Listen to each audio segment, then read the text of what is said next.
오늘 주신 하나님 말씀은 창세기 3장 15절, 12장 1절에서 3절, 그리고 49장 8절에서 10절 말씀입니다. 창세기 3장 15절, 12장 1절에서 3절, 그리고 49장 8절에서 10절 말씀입니다. 서로 합독하시겠습니다. 내가 너로 여자와 원수가 되게 하고 내 후손도 여자의 후손과 원수가 되게 하리니 여자의 후손은 내 머리를 상하게 할 것이요 너는 그의 발꿈치를 상하게 할 것이니라 하시고 여호와께서 아브라함에게 이르시되 너는 너희 고향과 친척과 아버지의 집을 떠나 내가 네게 보여줄 땅으로 가라. 내가 너로 큰 민족을 이루고 내게 복을 주어 내 이름을 창대하게 하리니 너는 복이 될지라. 너를 축복하는 자에게는 내가 복을 내리고 너를 저주하는 자에게는 내가 저주하리니 땅의 모든 족속이 너로 말미암아 복을 얻을 것이라 하시니라. 유다야, 너는 내 형제의 찬송이 될지라. 내 손이 내 원수의 목을 잡을 것이요 내 아버지의 아들들이 내 앞에 절하리로다.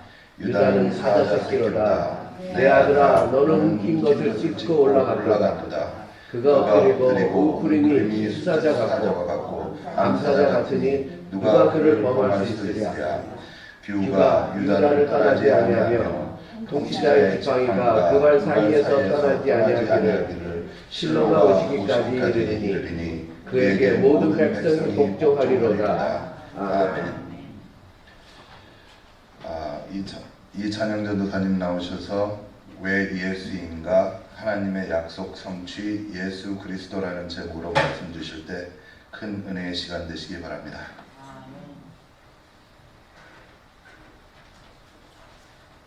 할렐루야. 우리 옆 사람과 한번 인사합시다. 샬롬 하고 인사하십시오. 샬롬.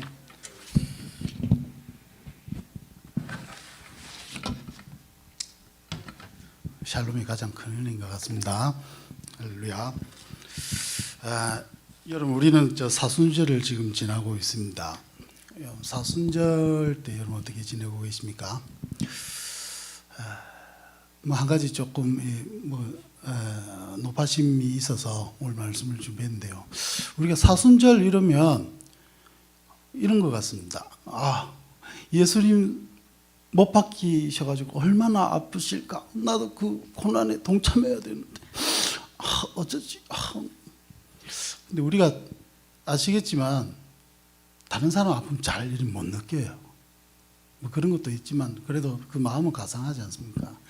그런데 여러분, 그렇게 사순절을 보내면 저희가 반만 사순절을 보내는 것 같아요. 정말 중요한 게 있습니다. 그것은 바로 이 사순절을 통해 여러분들 왜 예수님을 믿으십니까? 라는 질문 앞에 한번 서보시는 시간이 되었으면 좋겠습니다. 여러분들 왜 예수를 믿으십니까? 왜 예수를 믿는가? 라는 질문에 예수님이 나를 또 인격적으로 만나주시고 나한테 사랑을 주시고 막 이렇게 하시는 것이 막 이런 장면들이 있는 것 같아요. 저도 그렇고요. 특히 찬양하고 이런 사람들은 막 감정적인 이런 게 많아서 항상 이쪽으로 모는 것 같습니다. 그런데 우리가 예수 그리스도를 믿어야 할 궁극적인 대전제가 있습니다. 그것이 오늘 말씀입니다. 여러분, 예수 그리스도를 우리가 영접하고 그분을 믿어야 하는 이유는 하나님이 약속하신 분이시기 때문입니다. 하나님이 우리를 위하여 보내주시겠다고 한 메시아가 그분이시기 때문입니다. 극단적인 예로 어떤 사람이 십자가에 매달려서 우리를 위해서 죽었다 선포를 하고 내가 예수라는 이름을 가지고 이 세상의 모든 능력과 이적을 행할지라도, 심지어 그런 일은 없겠지만 부활할지라도 그 사람이 하나님의 약속에 의해서 오신 분이 아니라면 아무런 의미가 없습니다. 그래서 복음은 무엇입니까? 여러분, 복음은 예수님이 나를 위해서 피 흘려 주셔서 뭐 이런 이 정도의 수준이 아닙니다. 복음은 하나님이 약속하신 그분이 왔다입니다. 그래서 기쁜 소식인 것입니다. 절대 이거 잊으시면 안 됩니다. 한국에만 해도 예수가 한 3,000명 된답니다.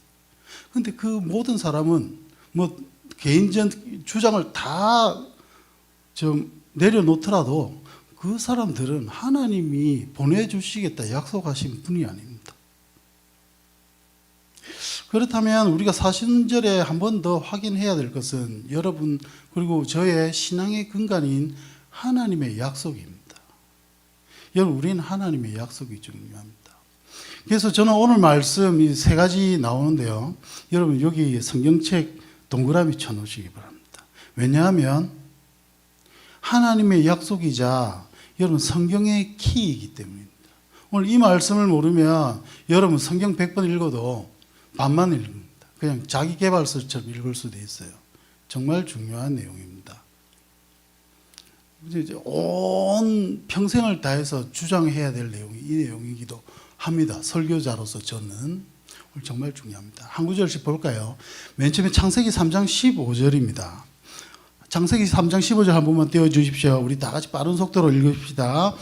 시작. 내가 너로 여자와 원수가 되게 하고 내 후손도 여자의 후손과 원수가 되게 하리니 여자의 후손은 내 머리를 상하게 할 것이요 너는 그의 발꿈치를 상하게 할 것이니라. 여러분 이 구절을 프로티벤디엘리움 즉 우리 한국말로 번역하면 원시 복음이라고 합니다. 왜냐하면 복음의 스타트이기 때문에 복음의 시작이기 때문입니다. 여기서 말하는 너는 사단입니다. 사단아 너는 여자와 원수가 되게 한다. 여기서 여자는 누굴까요? 여자이라면 옛날 성경 퀴즈 할 때 마리아다 아니면 하와다 이렇게 막 합니다. 아닙니다. 이 중요합니다. 여러분 여기서 여자는 예수 그리스도가 오기까지 구원의 통로로 사용될 그 자손들을 얘기합니다. 그래서 여자의 후손이라 하면 예수 그리스도가 오시기까지 사용되었던 구원의 통로로 사용되었던 그 사람들을 말합니다. 여러분 성경책에 왜 족보가 나옵니까? 뜬금없이 그냥 나왔겠지. 아닙니다. 여러분 성경책은 지금 여자의 후손이 어떻게 이어지는가를 설명하고 있는 겁니다. 그래서 마태복음 1장도 족보로 시작하죠. 어떻게 해서 여자의 후손이 어떻게 이어졌는가를 지금 얘기하고 있는 겁니다. 하나님은 이 여자의 후손을 보내셔서 어떻게 한다고요? 너의 후손들과 원수, 멸망의 사단의 후손들과 원수가 되게 하고 네 머리를 상하게 할 것이고 너는 그의 발꿈치를 상하게 할 것이다. 이것이 여자의 후손의 맨 마지막에 누구겠습니까? 예수 그리스도이십니다. 그리고 예수 그리스도는 너의 머리를 상하게 할 것이요 너는 그의 발꿈치를 상하게 할 것이다. 이것이 무엇일까요? 십자가 사건입니다. 하나님의 약속대로 온 그분이 십자가 사건을 통해서 너의 머리를 상하게 할 것이다. 네가 공중권세 잡고 있는 것을 부셔버릴 것이라고 지금 하나님은 우리에게 하나님 그래 선포하시지만 누구를 위한 겁니까? 우리를 위한 겁니다. 우리를 위해서 복음을 선포해 주십니다. 그리고 여러분이 아시다시피 계속 약속은 후손이 이어집니다. 맨 처음에 가인과 아벨 사건이 나오는데요. 사단이 볼 때 아벨이 여자의 후손인 것 같았어요. 그래서 죽여버립니다. 그리고 그래서 하나님이 대신 아담이 그 이후로 800년, 930년까지 살았는데요. 그 살 동안 계속 자손을 낳습니다. 성경책에 나온 그 인물들이 대표적인 인물입니다. 모든 인물을 얘기하는 게 아니죠. 그래서 하나님이 여자의 후손으로 택하신 사람이 누굽니까? 셋입니다. 그래서 셋의 그 뜻은 대신, 대체하다의 의미가 있습니다. 셋을 통해서 계속 이어집니다. 그리고 여러분이 알듯이 노아까지 이어지죠. 그리고 하나님은 이 큰 복음의 시작을 조금 더 세분화해서 다시 약속을 한 번 더 증명하십니다. 그것이 오늘 두 번째 창세기 12장 1절에서 3절입니다.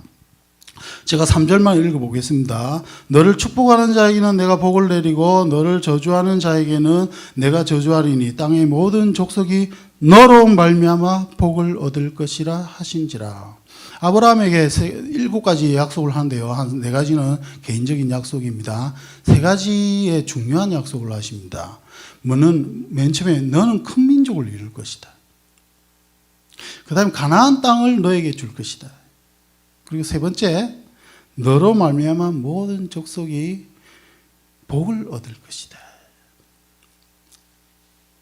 여러분, 너로 말미암아 복을 얻을 것이다는 예수 그리스도를 의미합니다. 그래서 사도 바울도 이렇게 풀이를 합니다. 갈라디아서 3장 16절 보면 이 말씀이 있습니다. 제가 읽겠습니다. 이 약속들은 아브라함과 그 자손에게 말씀하신 것인데 여럿을 가리켜 그 자손들이라 하지 아니하시고 오직 한 사람을 가리켜 네 자손이라 하셨으니 곧 그리스도라. 내가 너희한테 이 가나안 땅을 주겠다. 그리고 너희 씨를 통해서 큰 민족을 이루고 거기에서 너로 말미암아 이 모든 세상이 복을 받도록 하겠다. 이게 하나님이 아브라함을 부르신 유효 약속입니다. 그런데 어떻게 전개되나요? 아브라함이 큰 민족을 이룹니까? 아직은 못 이루죠. 딸랑 이삭 한 명 줍니다. 그죠? 씨만 주십니다. 왜 주셨는가 하면 아브라함이 가나안 땅으로 가긴 갑니다. 그죠? 근데 거기에는 바알 이상한 문화들 여러 가지들이 했습니다. 거기서는 백성들이 크게 되면 큰일 나겠죠. 악하고 타협을 하지 않겠습니까? 그래서 하나님은 애굽 땅으로 보내십니다. 그래서 야곱까지는 많이 줘봤자 12명의 아들 정도밖에 주지 않습니다. 그리고 흉년이 들게 해서 출애굽을 한 다음에 이제 큰 민족을 이루게 하시죠. 조금 이따 설명하고, 그래서 이 아브라함에게 주신 이 약속은 세 번째로 어떻게 표현이 됩니까? 오늘 세 번째 읽었던 9절, 창세기 49장 8절에서 10절. 이제 흉년을 맞이해서 애굽 땅으로 가죠. 야곱하고 모든 이스라엘 백성들이 애굽 땅으로 갑니다. 그리고 야곱은 거기서 죽게 되는데요. 거기에서 야곱은 유다 네 번째 아들, 그리고 요셉을 판자에게 지금 축복을 하고 있습니다. 여러분, 창세기 38장에 뜬금없이 유다의 얘기가 나온 거 기억하십니까? 왜 쭉 이어지다가 저자가 그런데 유다는 이렇게 되었어. 그 앞장면이 뭡니까? 요셉을 팝니다. 누가 팝니까? 유다가 팝니다. 그리고 38장에 유다는 떠납니다. 자기 그 가족을. 그 당시 가족을 떠난다는 말은 여러분 교회를 떠난다는 말입니다. 신앙을 버린다는 말입니다. 근데 다말 사건으로 인해 뭔가 심경의 변화가 온 것 같습니다. 그 뒤로 유다는 리더의 역할을 하죠. 루벤은 자기 아버지의 어머니격 되는 빌하와 동침해버립니다. 그래서 리더의 자격을 잃어버리죠. 맏아들의 그걸 잃어버립니다. 그래서 유다에게 이어지고 하나님은 유다를 통해서 어떻게 하십니까? 유다야, 네가 왕이 될 것이다. 네 자손들 중에 왕으로 이어지고, 그것이 창세기 10장에 나온 것처럼 10절 제가 읽어볼게요. 규가 유다를 떠나지 아니하며 통치자의 지팡이가 그 발 사이에서 떠나지 아니하기를 실로가 오시기까지 이르리니 그에게 모든 백성이 복종하리로다. 규는 그 치리자를 의미합니다. 우리 옛날에 옥새 같은 거 있지요. 그 뒤에 나오는 통치자의 지팡이와 같은 의미입니다. 성경 저자는 같은 단어를 계속 사용하는 걸 좀 안 좋아해서 이렇게 중요한 것은 반복적으로 비슷한 단어를 사용하는데요. 너의 자손이 왕으로 이어질 것이래요. 그리고 그 발 사이에 떠나지 아니하기를 실로가 오시기까지. 실로는 여기서 지명을 의미하는 것이 아닙니다. 샬롬, 우리 인사했죠 방금. 샬롬, 평강이라는 의미가 있습니다. 평강의 왕이신 예수 그리스도가 오시기까지 모든 백성이 다윗의 자손을 섬길 것이다. 이것을 예언하시고 있습니다. 여러분, 이 약속들을 통해서 오신 분이 하나님이 예언하시고, 그리고 결국 오신 분이 크라이스트, 예수님이, 하나님이 약속 중에 지정하신 오직 그분이 예수 그리스도십니다. 여러분, 우리가 죽음 앞에 뒀을 때 내가 체험적이고 이런 것들은 감정적이라서 흔들릴 수가 있어요. 그래서 여러분, 우리의 믿음의 근간은 오직 말씀에 두셔야 돼요. 여러분, 구원의 확신은 말씀에 두셔야 돼요. 개인적 감정 이런 거, 찬양 이런 데 너무 하여가 예배 중에 우리가 감정적으로 느끼는 엑스터시를 너무 바라시면 안 돼요.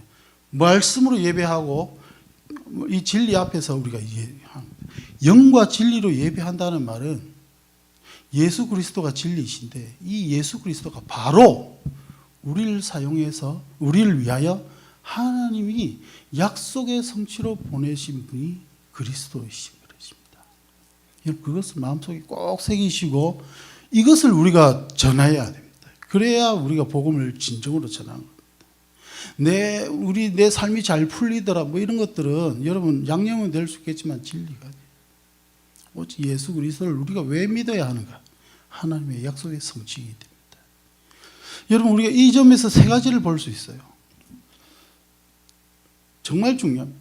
먼저 첫 번째, 하나님은 결코 자신 스스로 이루어내십니다. 하나님이 이루어내십니다. 두 번째, 하나님의 약속은 기필코 성취됩니다. 우리가 볼 때는 더디 보이고 아직 왜 예수님이 아직 재림 안 하실까? 혹시 우리가 잘못 믿는 거 아니야? 거짓말인 거 아니야? 여러분 걱정하지 마십시오.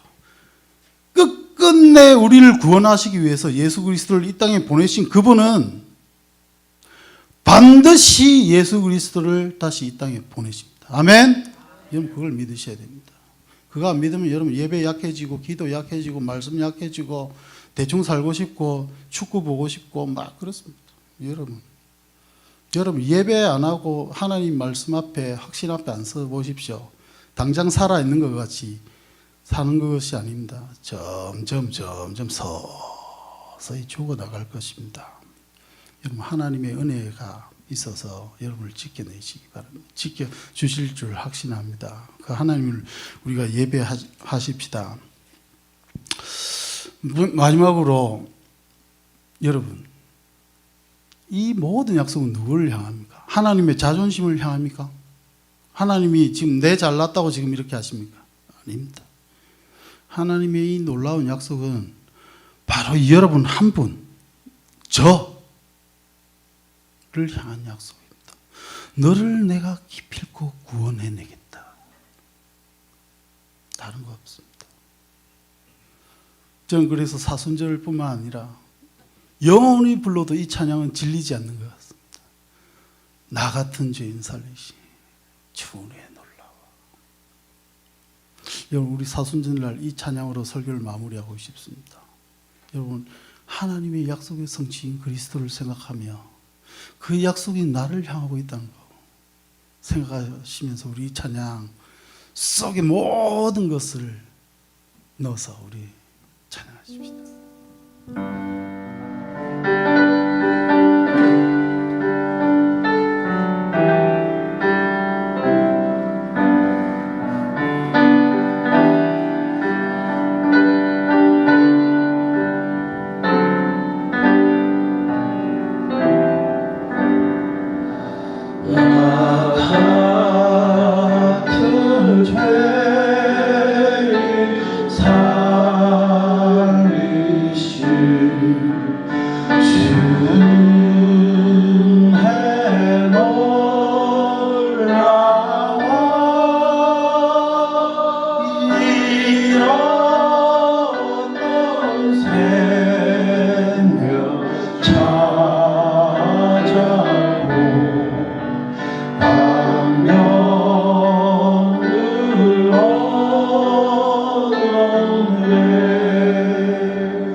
또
주 찬양하리라.